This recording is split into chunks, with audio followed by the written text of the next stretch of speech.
طبعا هذا موجز للفيديو اللي راح تشوفونه هنا. رحت للسوق من الصبح، رتبت الكاونتر، جبت السمك، غسلته وياكم، طبخته وياكم، وهنا رتبت الحصة وخلطت الشاي. فخليكم ويانا الفيديو كلش راح يعجبكم.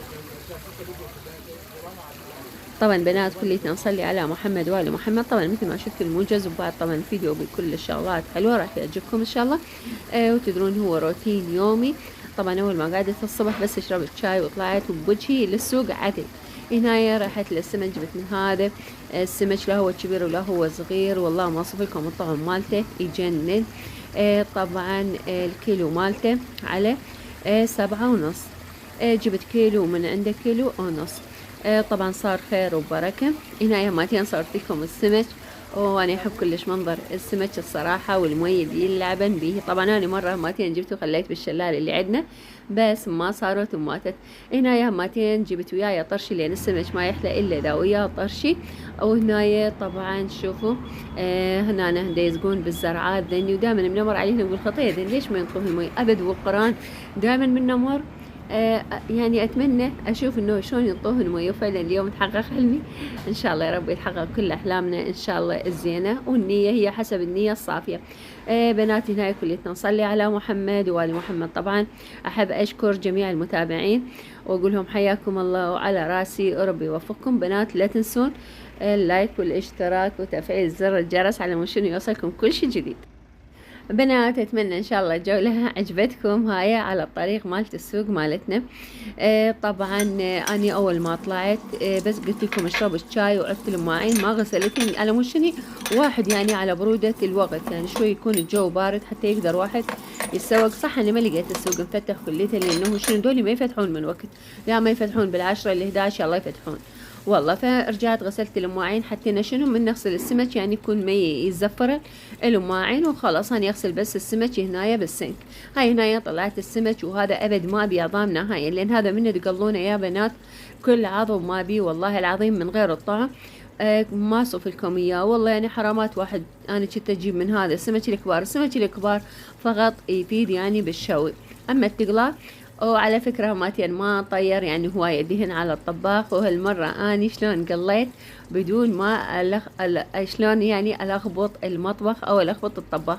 اللهم يرحم اماتنا واماتكم، وخاصة والدي وجميع امات المسلمين والمسلمات والمؤمنين والمؤمنات. اللهم ان شاء الله يرزقني زيارة امير المؤمنين بحق محمد وآل محمد، ويرزقكم ان شاء الله اجمعين. هذه بناتي هنا بعد ما غسلتهن وكملت راح اتركهن هنا بالسله الان الشوقع المي مالتهن يعني كله ينزل. وبعدين ما راح اخلي لهن غير الكركم والملح، يعني اثنيناتهم اخبطهم كركم وملح وارشنهم.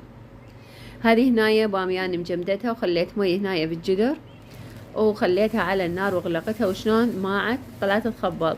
هنايا رحت للسوق بنات جبت هذا السنمكي، لانه انا مخصص سنمكي، وهذا بالقولون طبعا لازم تكون عندك هاي السنمكي ياخذه بالليل حتى شنو ما يصير عنده وجع. هنايا راح اسوي ويا سمك تمن احمر. وخلنايا خليته بصل ودهن. طبعا اكو هنايا طريقتين هو للتمن الاحمر بنات. الطريقة ديك الثانية أبسط من هاي وأسهل، هي أنه تخلين يعني هذا التمة تهدري يعني تطبخيه وتكملينه بغير جدرية ثانية، وعلى يعني قبل ما يستوي أو حتى لو مستوي زين تسدين عليه الطباخ. وبعدين تجين تسوين هذا الطماطة ومعجون والبصل شوي ياخذن حمسة وشي، بعدين تديرين التمن. هاي الطريقة كلش مضمونة للي يعني شلون يضوج من هذه الطريقة. هاي الطريقة مال ناس مستعجلين يعني مثلي، أنا دائما مستعجلة أسوي البصل وأحمس المعجون ويا إذا كان عندي هماتين فش يعني مقلي طماطة وعايفة هماتين أديرنها، أو إذا ردت حبيت يعني هماتين أقل وياها طماطة. ومرات قلت لكم إذا مستعجلة خلي بس المعجون وخلاص هذا هو. هم أدير عليهم بس الكركم وشوية ملح وهذا هو. طبعا هذه بنات هذه الطريقة ليش اقول لكم لا تسووها، لانه شنو هذا باشوفها سان طماطة البارحة مقليتها وعايفتها، بس شنو بنات لازم تخلونها هذا شو اسمه هاي الطاوة مو بيها طماطة لازم تلفون عليها علاقة حتى شنو ما تاخذ يعني من الثلاجة، لان يصير بيه خاصة الباذنجان والبوتيتا ياخذون ريحة ويصير ابد مو طيب مالتهم الطعم، بس من تلفونه بعلاقة ابد كل شي ما يصير بيه. هنا يا ماتين شوفوا قليتهن ذني حمستهن كليتهن سوية. فقلت لكم بنات هذا الطريقة، لأنه راح أخلي ثاني هذا شو اسمه التمن خليته بعد ما غاسلته مكملة، وراح أكب أنا هسه عندي 4 قلاصات تمن، راح أخلي عليها 5 قلاصات مي أو 4.5. واني حتى مرات ما اخلي قلاصات لان اني متعودة على هذه الطريقة. هنا راح شلون اقول لكم ليش لا تسوونها، لان راح تشوفون صار التمن كلش ثقيل القوام مالته المي، فتحسون انه هذا من فوق عجن والمي طلع اللي فوق والحباية يعني ما مستوى. هو بس هدروه وهو من كيفه راح تنشمر الحباية لوحدها وما عليه اي شي. لهذا السبب انا اقول لكم سووا ذيك الطريقة احسن، هاي مال المستعجلين. والله انتوا لو بس تتركوا، لان هواي بنات تشتكل من هاي الطريقة، يقول يظل يعني شلون وخرب عندنا وشمرنا. لا بنات لا شمرونا ولا تعبان او فنه هيجي وما علي شي، بس هدرنا على نار وهو يطلع يخبل. هنا يا هماتين دقيت ويا نومية، طبعا ما يطلع التمن الاحمر يا سبحان الله الا اذا ادق ويا نومي ابصره. بنات كليتنا نصلي على محمد وآل محمد وندعي بتأجيل الفرج للإمام الحجة بن الحسن صلوات الله عليه. طبعا بنات أكيد كلكم البارحة شفتوا اللعبة. طبعا نحيي الفريق العراقي، يا رب إن شاء الله من نصر إلى نصر، برغم يعني هو لعب ابتسل وعيب، لكن الحمد لله والشكر وكان مسيطر على الطابة، وكانت الطابة دائما هي بإيده. نتمنى لهم كل التوفيق وإن شاء الله الشفاء العاجل للاعبنا ولاعب المنتخب العراقي أيمن، وإن شاء الله يا رب يوفق الجميع بحق محمد وآل محمد. طبعا هنا شوفوا بنات، هذا هنا شوفوا بنات اغلبهن يقول ان يصير القوام مالته من فوق يعني شو اسمه كلش قوي، كلش ضخين، عبالك شنو روبه، فيقول يعجن التمن. هو طبعا انت اذا ما راح تحوسن الجدريه من جوا ما يصير. هسه انا حسيتها لي الجدريه من جوا حتى شنو هذا شو اسمه العصاره او المي مالت التمن راح تنزل اللي جوا والتمن يصعد للاعلى، وهنايا تبدون النوبه تهدروه، وهنايا تبدا التمناية تنشمر الوحدها والله العظيم. وهنايا هماتين سوقت وياي طرشي وسوقت وياي هماتين موز، وهذا السينمكة هماتين جبت وياي، لين تدرون انتوا اصحاب القالون. طبعا هذا كلش مفيد، ويعني انا قبل كنت والله العظيم قبل ما اعرف السينمكي كنت كلش تعبانة و24 ساعة واقعة واصيح وعيط من بطني. هسه الحمد لله والشكر يعني ما عندي، حتى مرات ممكن يصير عندي بس شي خفيف. هذا هنايا السمك شوفوا شلون نشف من المي مالته بعد ما بي، شوفوا شلون طلع. وبنات شوفوا هذا الحجم مالت السمك، ابد عظام ما بي نهائيا. والله اللي يضج من العظام خلي يجيب من هذا السمك. هاي هنا يعني خلطت فقط كركم وملح، يعني كنت اصلا ترى ما ملحته، هسه بديت يعني اخلي الملح والكركم عليه.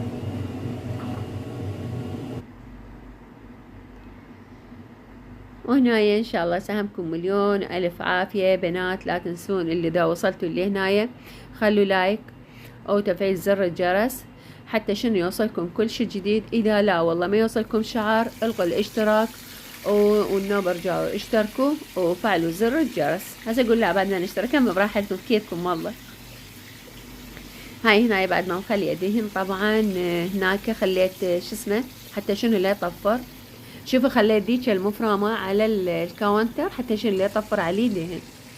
ولو اني هالمرة لا طبعا لان السمك صغار وما شاء الله. شوف هاي باع التمن شلون صار يجنن. اما الطعم مالته والله ما نوصف لكم اياه. طبعا هنا ما ننسى متابعينا اللي طلبوا من عندنا الدعاء بحق محمد وآل محمد، ان شاء الله اللي ييسر اموركم وخاصة الطلاب ان شاء الله النجاح والموفقية ان شاء الله، وتفرحون بحق محمد وآل محمد. وان شاء الله اللي ما عنده بيت رب ان شاء الله يرزقه بحق لا اله الا الله، واليوم خميس. وان شاء الله اللي ما عنده ضنا اللهم ان شاء الله يرزقه بحق محمد وآل محمد. وان شاء الله يا ربي ان شاء الله وكل مظلوم ان شاء الله الله يباوع له ويفك مظلوميته بحق مظلومية فاطمة الزهرة عليها افضل الصلاة والسلام. هاي هنايا بنات هذه قليت وياكم اسمه شوفوا والله ولا عظم مطيب يعني ابد حتى عظم واحد ما ذبينه. طبعا هذه هنايا صبيت غدا الهم المصطفى وابوه هنايا لانهم يريدون يطلعون، فبقيت الغدا مالتنا اني ورسل وهماتين ايد الزيت من عنده وصار خير وبركة، وهذا كله من فضل الله واهل البيت. هذا غداية انا ورسل بعد ما نظفنا البيت وكملنا. هماتين اني قليت وهي قاعدة تنظف طبعا، واني خلصت طبعا القدا مالتنا. وهاي شوف شو اوصف لكم وياه، سهمكم مليون الف عافية، يعني كلش طيب. هذا النوع من السمك بنات اطيب من الكبار 100,000 مرة والله، الكبار بس للشوي. هذه هنايا شوفوا بعض بناتي هنايا شلت الصفرة وجبت هذه الخضرة، بس أنا أحس أنا هو مجرد تغيير، بس أحس الصفرة كانت كلش حلو هنايا المكان مالتها، لكن هي عادي بكل حلوات. بس انتوا ايش راح تقولوا لي؟ أكيد راح تقولوا لي اللون الأصفر كان هنايا أحلى. طبعا هنايا لين ما أعرف، لأن هاي خضرة وهي خضرة صارت حلوة والله ما أعرف شو أقول لكم. هذه هنايا شلون باعوا الدهن ما خليته هواية، حتى شنو لانه انا خلص بعد خلصنا السنشات وخليت يعني بس بهذا الدهن، لانه بعد اني ما اقدر لا اضم كذب عليكم اقول لكم اضم الدهن مالت السمك، لا ما اضم، لا اني خلاص. طبعا شوفوا البنات اني هذا وصلت بيه بداية اثناء ما اشتغل وامسح، اخاف يعني دهن يوقع، اخاف مي يوقع وكذا، حتى شنو يكون المكان دائما نظيف وتحافظين عليه وما يصير عندك هوسه. وبعدين والله العظيم من يصير هوسه، خاصه الطبق مالت السمك من يصير بهوسه بعد مالش نفس اصلا، يعني شلون تنظفين. هذا القدة مالتنا، يسعدكم مليون الف عافيه، وان شاء الله ربي يتقبلها منا ومنكم اجمعين بحق محمد وال محمد. هذه هنايا طبعا هذا مالت الزبالة جلكم الله، هنايا نظفته وكملت المكان مالته دائما انظفنه. هذه هنايا اللي هاي دائما الجو اخليها اني شو اسمه للمواد الغذائيه. وهذه عندي فرقه ما بيها بس الكابسه وبيها التنور، وخليت وياها ذني الجفوف حتى انا شنو يعني لانه شنو بعدني ما مرتبه قلت لكم الاغراض، وخاصه اللي بالنص انا بعدني ما مرتبتها، فعفتها لين وقت ما بغى عنده هنايا مالتين طلعت الشكر، خليت ندل بهذني لين فارقات الصراحه. وبعدين راح الباقي همتين ارجع، لان انا ما عندي علب هوايه بعد اخلي بهن شكر، لان كلها تارستها الصراحه العلب. هذه همتين راحه ارجعه. وذني الخانات اللي بالنص هي ظلت، هاي خليت هنا قلت لكم تشوفوه كليتهن والشغلات اللي انا محتاجتهن، لان هاي ما بيها بس التنور والكابسه.